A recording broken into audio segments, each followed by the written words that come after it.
नमस्कार प्रेक्षकांनो. तर जुली गॅडगं या मालिकेच्या नवीन प्रोमोमध्ये आपल्याला असं पाहायला मिळणार आहे की आता सावी ही रात्रीच दामिनीच्या रूममध्ये निघालेली असते, कारण तिने आता या सगळ्यामध्ये दामिनीच्या त्या गाडीवाल्याचा नंबर शोधणं हे महत्त्वाचं ठरवलेलं असतं. त्यामुळे आता रात्री निघालेली असते. इकडे दामिनी मात्र ढाराडून झोपलेली असते, पण तिला मात्र टेन्शन असतंच. इकडे आता दामिनी गाढ झोपलेली असताना सावी आता तिच्या फोनमध्ये पासवर्ड टाकण्याचा प्रयत्न करते, पण 2 ते 3 अटेम्प्ट नंतर शेवटी तिचा लॉक उघडतोच. आणि इकडे आता दामिनी विचार करते की नेमकं असं काय वाचतंय. तितके तिचं लक्ष जातं की आजूबाजूला कुणीतरी आहे. ती झोपीत असल्याने तिला इतकं काही वाटत नाही, परत झोपी जाते. सावीने आता नंबर काढलेला असतो. तुम्ही पूर्ण भाग बघा, तुम्हाला कळेल की काय झालं आणि काय नाही. तर झालं असं की आता सावी आणि धैर्य हे पावसामध्ये मनसोक्त भिजत असतात. खरं तर दोघंही जण आपलं वय काय ते विसरून गेलेले असतात. जरी सावी नाटक करत असली ना, तरी तिला तेवढी तर समज असते की आपण कुठे काय वागलं पाहिजे. पण शेवटी तिने आज सगळं काही विसरलेली असते. आणि या सगळ्यामध्ये धैर्य हा तिला बोलतो, अगं सावी, तुला कळतंय का तू काय करतेस? भिजून जाऊ तर आपण बिमार पडू की?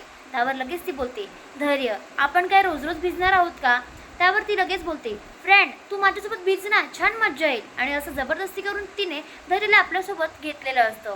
तर इकडे इरा हे सगळं दारातून बघत असते. तर इकडे मात्र धैर्य आणि सावी मस्त भिजत असतात.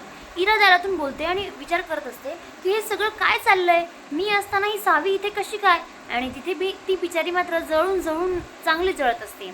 आता सावी आणि धैर्य हे मनसोक्त भिजत असतात. त्यावर लगेच सावी आणि धैर्य हे एकमेकांमध्ये पुन्हा डोळ्यात अटकतात.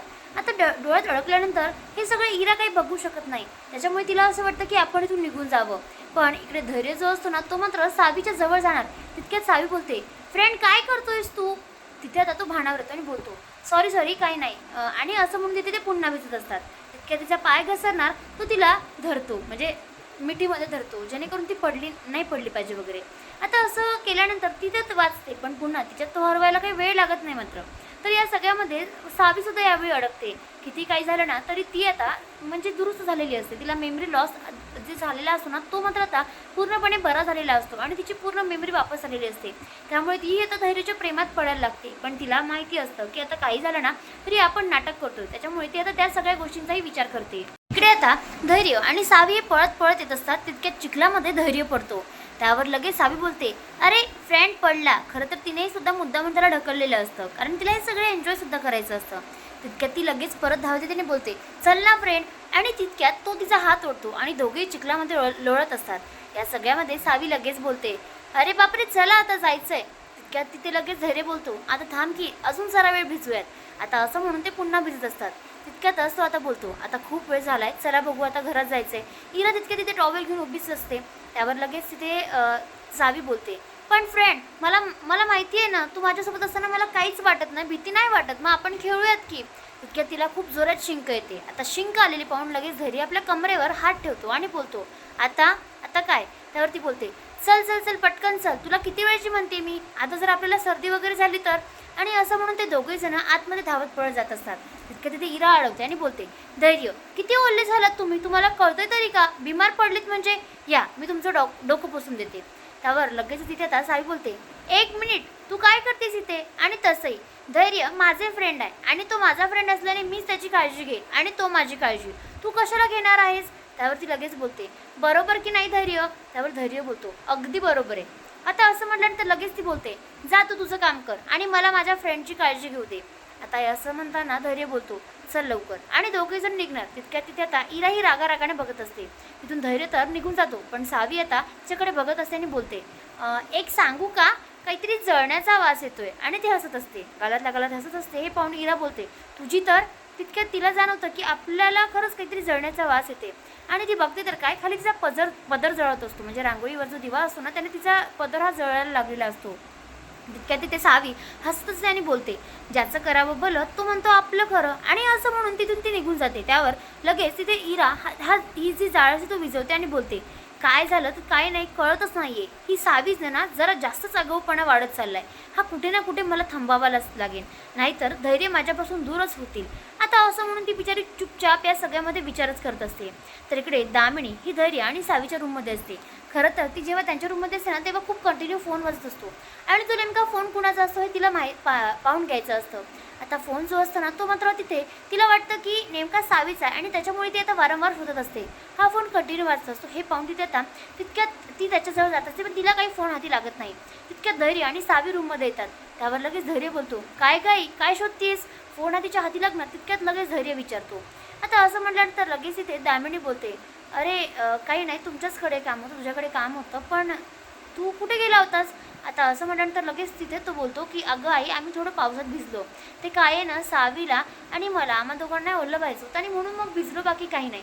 त्यावर ती बोलते, अरे पण तुम्हाला कळतंय का तुमचं काय चाललंय? अरे बिमार पडाल वगैरे वगैरे. तितक्यात पुन्हा फोन वाजतो. त्यावर ती लगेच बोलते, आधी तो फोन घे, खूप वेळचा वाजतोय. त्यावर तो लगेच बोलतो, थांब मी बघतो. आणि फोनवर बघतो तर तो बोलतो इतकं काही इम्पॉर्टंट नाही आणि सेमच रिंगटोन असते.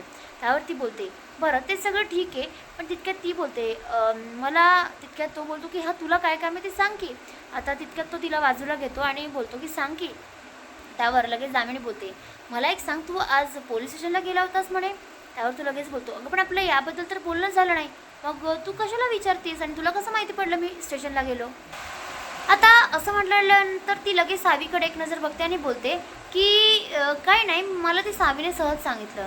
त्यावर तो बोलतो, हो म्हणजे काय झालं आहे ना, मला थोडा संशय होता सावीच्या वडिलांच्या अपघातामध्ये, त्याच्यामुळे मी पोलीस स्टेशनला गेलो होतो. सावी कान देऊन ऐकत असते कारण तिला माहिती असतं की नेमकंच दामिनी आपल्यापासून काहीतरी लपवते आणि ती या सगळ्यामध्ये जे लपवत आहे ना ते आपल्याला सगळ्यांच्या समोर आणायचं आहे. त्यावर लगेच दामिनी बोलते, हो पण नेमकं काय? त्यावर तो बोलतो, तुला आठवतं आहे का, सावीने एक ड्रॉइंग काढलं होतं, तेच ड्रॉइंग मी दाखवायला गेलो होतो, म्हणजे जर ते ड्रॉइंग मी त्यांना दाखवलं तर त्यांना काही ना काही क्लू मिळेल ना. आणि तितक्यात तो बोलतो, थांब एक मिनिट, मी ड्रॉइंग घेऊन येतो. आणि असं म्हणून तो तिथे ड्रॉइंग तिला आणून दाखवतो. त्या ड्रॉइंगमध्ये एक बाई गाडीत बसलेली असते आणि ती त्या एका माणसाला मारण्याचा प्रयत्न करते. त्यावर तिला हे पाहून धक्काच बसतो आणि हे हावभाव जे असते ना ते सगळं सावी नोटीस करत असते. तितक्यात लगेचच दामिनी बोलते, हे तर त्यावर तो बोलतो, हां तेच, हे आता चित्र तर आहे, पण आता ही गाडी नेमकी कोणाची आहे ती मला शोधून काढायची आहे. मी इन्स्पेक्टरला बोललो की अशीच गाडी शोधून काढा आणि तसंही हे जर गाडी आपल्याला मिळाली की नाही तर सगळं व्यवस्थित होईल. आता त्यावरती बोलते, पण मला एक सांग, तू जी गाडी म्हणतोयस ती गाडी काय ठाऊकी तेच आहे म्हणून? त्यावर तो बोलतो, म्हणजे शोधून काढतील की पोलीस, आपण कशाला इतका विचार करायचा? त्यावर ती लगेच बोलते, पण विकली वगैरे असेल तर? त्यावर तो लगेच बोलतो, कितीही विकली ना तरी अशी गाडी मात्र फार कमी मिळते आणि कुठं असणारही, त्याच्यामुळे इझिली शोधता येईल. आता असं म्हटल्यानंतर लगेच तिथे दामिनी बोलते, बघ बाबा तुझं तू काय करायचं आहे ते. तिला टेन्शन झालेलं असतं. त्यावर लगेच धैर्य बोलतो, एक मिनटं, एक फोन आला आहे मला. आणि असं म्हणून आता फोनकडे जात असते. तितक्यातच तिथे आता ती विचार करत करत बोलते की मला ही गाडी गायब तर नाही ना केली याचा विचार आणि शोध बघावंच लागेल, नाही तर गाडी गायब करणं हेच एक इम्पॉर्टंट पॉईंट आहे असंच मला वाटतं आहे. आणि असं म्हणून ते सरळ तिथून निघून गेलेली असते. तर इकडे आता सावी बोलते, म्हणजे नक्कीच दामिनी मॅडम काहीतरी लपवत आहेत आणि त्यांच्या चेहऱ्यावरचे हावभाव सांगत आहेत की नेमकाच काहीतरी प्रॉब्लेम आहे. आणि असं म्हणून ती आता फोन घेऊन निघालेली असते.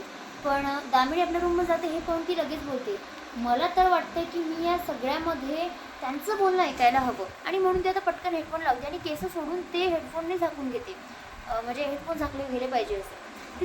दामिनी त्या गाडीवाल्यासोबत बोलत असते आणि हे सगळं नेमकं सावी रेकॉर्डिंगने ऐकते. तर तुम्हाला हा भाग कसा वाटला ते मला नक्की कमेंटला कळवा आणि भेटूया पुढच्या भागात. तोपर्यंत शुभरात्री.